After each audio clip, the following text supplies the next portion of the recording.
have noticed that uh, one of the three members that is typically on this call is actually here. And we also have Casey as a special guest again, which you're a special guest, but really you should just be like a constant special guest, I think. Ren and Patrick are both out, so the adults are gone. So now the kids get to play and have a good time in here. Right? Yeah, exactly. Yeah. All right, so we have two main things to talk about. Casey and I each brought something. Casey's going to talk about middle school, I think, for something. I don't know. I'm going to let you explain it because Ninth I don't grade, that's know. high school. Is it middle? It was ninth grade. Yeah, at least where Okay. I'm from. All right. Well, just hey, listen. I grew up in middle of the country. Sometimes ninth grade is middle school. It all blends together. It's all one Uh-huh. school. It's all one school. K through 12, same room. Yeah, so I read an article earlier this week, and it was titled "What Ninth Grade Biology Has to Do with B2B Content Optimization."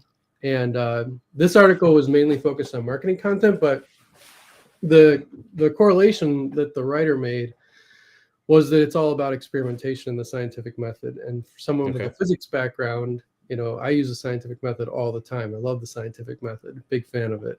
And so I was really interested in that. And then it got me thinking kind of, what about content operations and how we personalize content and experiment with personalization? And I think a lot of companies are starting to feel that like some of the best marketing that they have is happy customers. Yeah. And Yep. happy customers, they get great customer service. They get, better than expected time to results, and they get kind of fast and hassle-free answers. And a lot of that relies on having like good personalization and personalization with a plan. So it got me kind of thinking like we have a lot of customers that personalize content, Yep. but I've never asked them why they made the specific choices on how to personalize and what to personalize. And you're much closer, I think, Yeah. because I have a you lot of know, those conversations. yeah. And so I thought that would be interesting to kind of talk about, because I'm on the other end of that where someone is saying, hey, we want to do this thing and it's important to us for this reason. And we're like, yeah, we can do that. And this is how you would do it. But then the whole background process of how the customer got there, I feel like it's something I haven't explored enough. And I'm also hoping that our audience, if they've gone through that process, could leave some comments and say, how did they approach it? Did they Yep. experiment with different audiences, or was it just, very clear to them who their audiences were? Yeah, there. I'm thinking of one customer in particular that we have that they kind of like grew through our organization as I migrated roles like a couple of times actually. So it's funny that like my change of position within our company like kind of matched what they were doing, and so I got to like follow them through the like early on in the sales stage, and then we were doing implementation stuff. They were getting content set up and breaking it apart, tagging it for personalization. And then like now I'm at a different place where I still go back and talk to them when they want to like talk about changes and how those changes might affect like how they operate in the system. So I've gotten to like ride along. And what's interesting is they started off with a lot of possible audiences for personalization.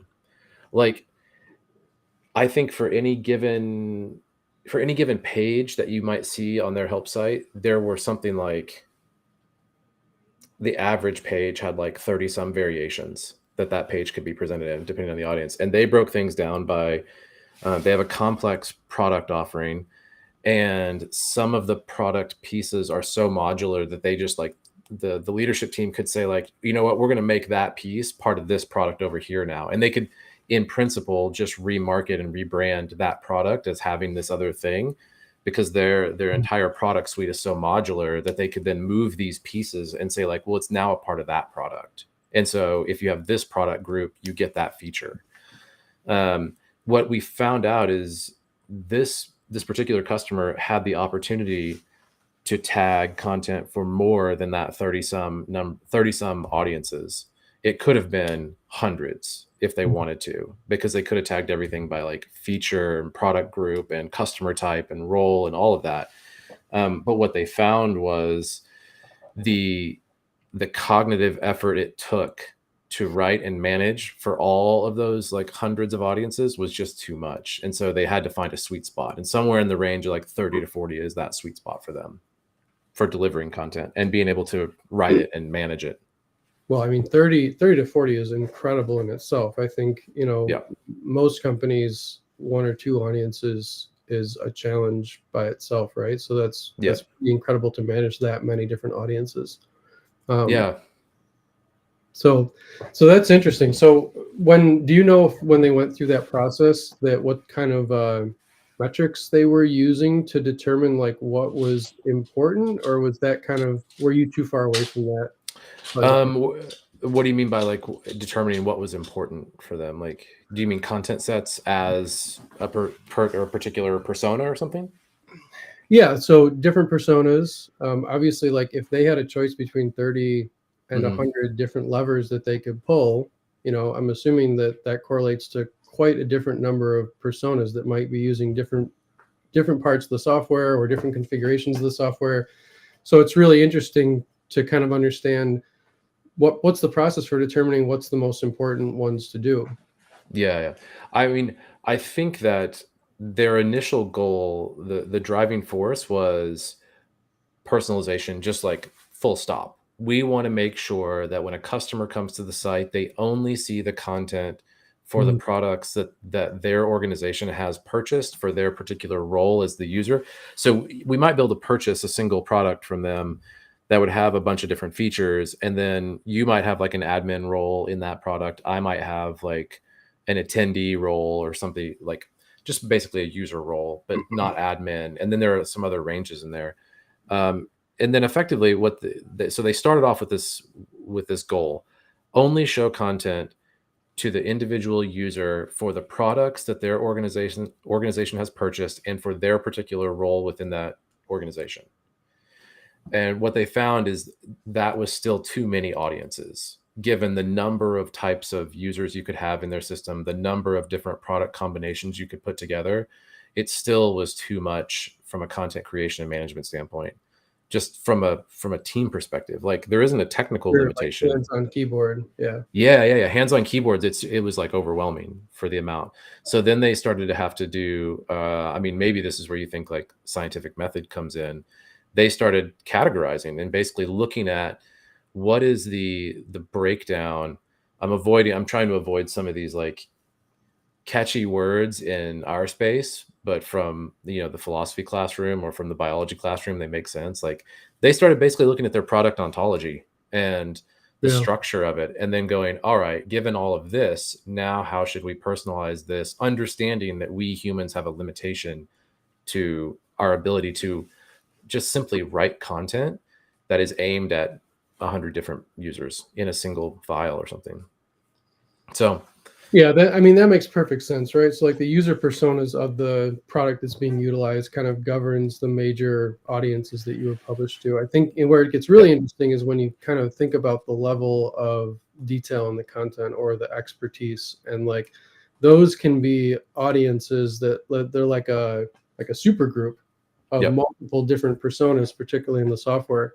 And I don't think many companies get to that point where they're actually doing that type of exercise, but I think it would be really, really interesting, especially with some of the newer tools and ways that people can generate content.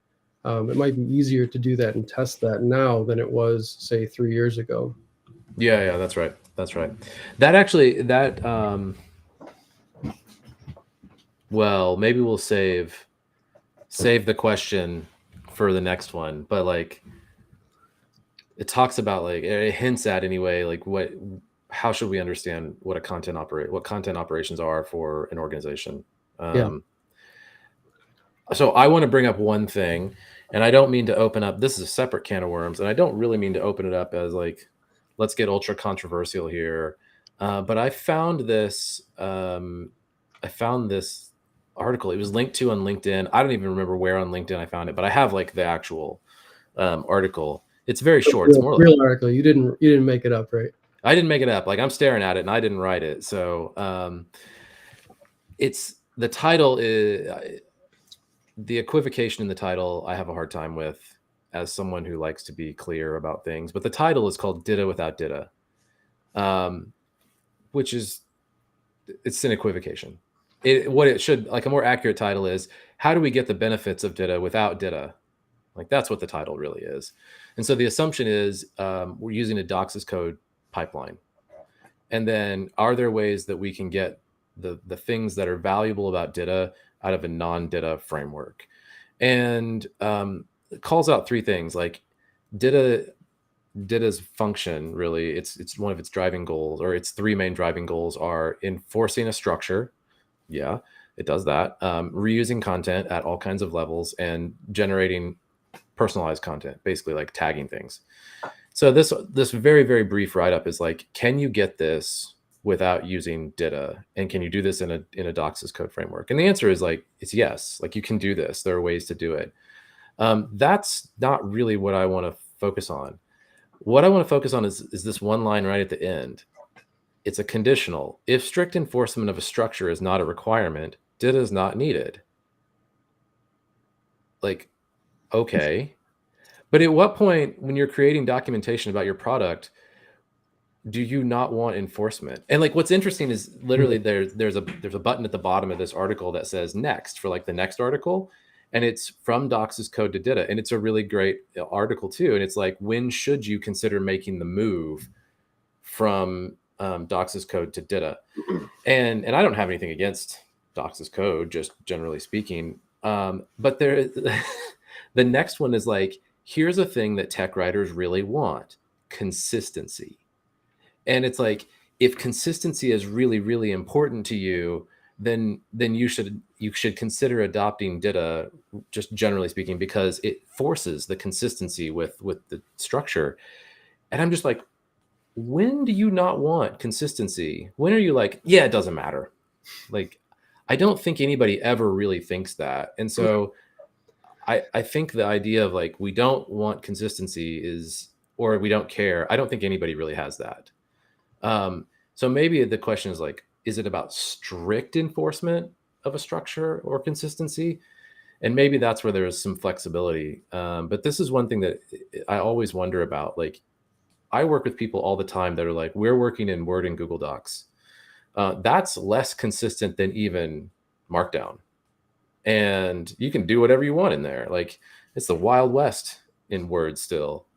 And even those people are like, well, we have these templates in Word so that our writers know what to put where and that we get the same structure every time. Like, even people who are in unstructured environments are still trying to get, they're trying to get the structure out of it. So I just don't know. I mean, I think the main motivation for a company to adopt something like DOCSIS code is like, if your devs, and you could speak to this because you're a developer, if your developers are going to be doing a lot of contribution and like source contribution to your documentation, I can see how that there can be cases for it then. If you have a dedicated writing team, I'm less inclined to think DOCSIS code is the right way to go, generally speaking.